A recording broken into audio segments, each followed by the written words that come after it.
Ano yung pinagkakaabalahan mo sa buhay? Tricycle driver po ako. Tricycle driver. Anong biyahe mo? Mapa sa Toda po. Mapa sa Toda. Apo. Ilang taong ka na nga tricycle driver? 23 years na rin po. Uy, matagal na. Apo. Oo. Kamusta naman ang pagbabiyahe? Ayos naman po, sumasapat din po. Sumakay ang bumuhay ng pamilya? Pagka masipag ka po talaga.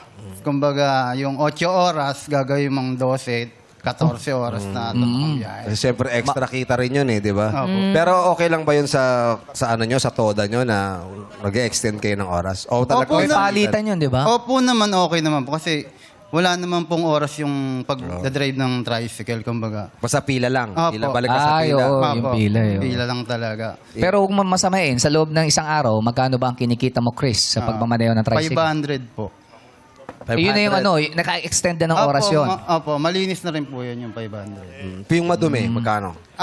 Siyempre, pagkataas yun, madumi. Pero sa totoo lang po, dito ko rin po napagtapos yung pag-aaral ng ano. Wow! At least, Diba? nakapagpatapos ka na ng pag-aaral Ng college po. ng college. Wow. Bali po, nagtatrabaho na rin po siya. Ganda. Sa government. Di ba? At least, di Di ba? ba? Nakapagpatapos siya. May katulong. Oo. Kaya Pero di ba? may pinag-aaral pa rin po ako dalawa. Pero Dalawa kaya pa nga, ang Fourth ganda year nun, nakaka-proud kang isang tricycle driver, nakapagtapos ka ng pag-aaral ng anak, di ba? Kaya ipagpatuloy mo lang yun. Ano yung pakiramdam na, siyempre, ang lahat naman ng mga magulang, ang gusto talaga ay makapagpatapos ng pag-aaral yung mga anak, magkaroon ng trabaho. Ngayon, meron ka ng isa. Ano ang pakiramdam? Siyempre po masaya. Kasi po, yung hindi ka makapagtapos ng pag-aaral, parang wala kang say sa mga tao. Kasi yan yung, ano nila tinitingnan nila. Karamihan sa atin, wala mang plastic ang kumbaga. Pag nakapagtapos ka ng pag-aaral, iba yung tingin nila sa'yo kumpara sa hindi ka nakapagtapos na. Wala kang say, kumbaga, minamaliit ka ng tao. Hindi, pero sa mabuti kang tao, di ba pag masipag, Yun, matyaga oo. ka, ganun. Pero, kasi yung iba Merong kasi, iba kasing ganun ganun Pag yung tumingin. tingin. Oo. Ganyan. Alam ba, mag-a-apply kang trabaho. Hindi Ay, naman sa lahat, oo. Pero syempre, ang gusto pa rin nila yung nakapagtapos May sa pag-aaral. diploma. Oo, parang ganun. alam mo naman iba sa atin, di ba? Minsan, baka yung ganun. judgment talaga iba So, at least, di ba, ikaw, walang masasabi sa'yo dahil ginagawa mo yung best mo. Sinasabi mo, tricycle driver, pero napagtapos ka. Yes. Nakapagpatapos ka ng pag-aaral. Ngayon, pinag-aaral mo pa yung dalawa. Apo. Oh, ilang taon pa, yung pangalawa mo, ilang taon na ba? Third year college po yung... malapit Bali, na. fourth year college po siya ngayong pasukan. Tapos yung isa ko, grade 12 ngayong pasukan. Oh, yun na lang. Pero at least malapit Yeah. na yung isa. graduating na yung dalawa. Oo. Nag-aaral naman na mabuti yung dalawa. Opo naman. Pero nagpapasalamat din ako sa anak ko na panganay. Dahil? Siya na yung nagpaparal sa pangalawa ko. Yun na nga yung may sinasabi ni Kim Chu, may katuwang ka na sa pagpapaaral dun sa dalawa pang anak. Oh, yun eh. Kasi kaya, di ba, minsan sinasabi, kahit pag yung kapos, parang yung pag-graduate na, minsan nag-i-stop. Yun. Tapos pag-aaralin yung mga Kapatid. sinasabi ni Oo, Vice, yung kapatid. oo. Imbis na matapos na, Kasi nauna na siya makapagpatulong na. Yes. Oo eh. Oo. Anong pangalan ng anak mo na nagtatrabaho panganay. ngayon? Maui. Wawi? Mawi. Mawi-wawi. Mawi. Mawi. Anong gusto mo sabihin kay Maui? Mau, si Ngayon. Mau. Maraming salamat, Mau, na dahil minamahal mo yung mga kapatid mo at saka tinutulungan mo sila sa lahat ng oras. Sa lahat ng oras.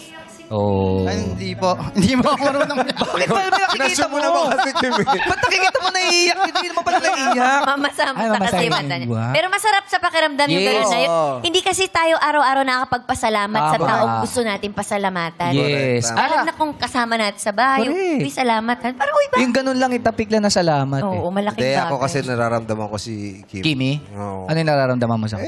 Syempre, grabe yung tulong niya sa Sobra naman talaga sa sa family kanya. niyan. Kaya Correct. Ba't naiiyak naiiyak na ka? si Kim.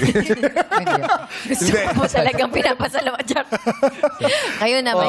Di, yung Diba, sarap, no? masarap sa pakiramdam yung magte-thank you sa'yo. Yes, naman. Tsaka yung tinutulungan mo, naging successful. Oo, yung maganda yung kinalabasan ng pagtulong. Yun, ito nga, may nagbunga. Diba? Oo, di ba? Sa akin naman po sa mga anak ko, hindi pagtulong yung tingin ko sa ginagawa ko sa kanila. Hindi, mahal ko sila. Responsibilidad. Yes. Responsibilidad kaya nating ibigay yan. Kumbaga sa mahirap na paraan. Pero yung mahalin mo at gusto mo yung ginagawa mo dahil mga anak mo sila. Yun, Yeah. okay na sa akin yun.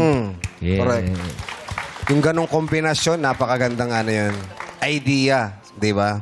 So, pag ginalalo ka ng 100,000 pesos, anong gagawin? Alam ko mag-aabono ka pa. Mali mo. Tinignan ko eh. Oy, wala. Sir, yung, syempre, iyaano ko rin sa tuition pa ng anak ko.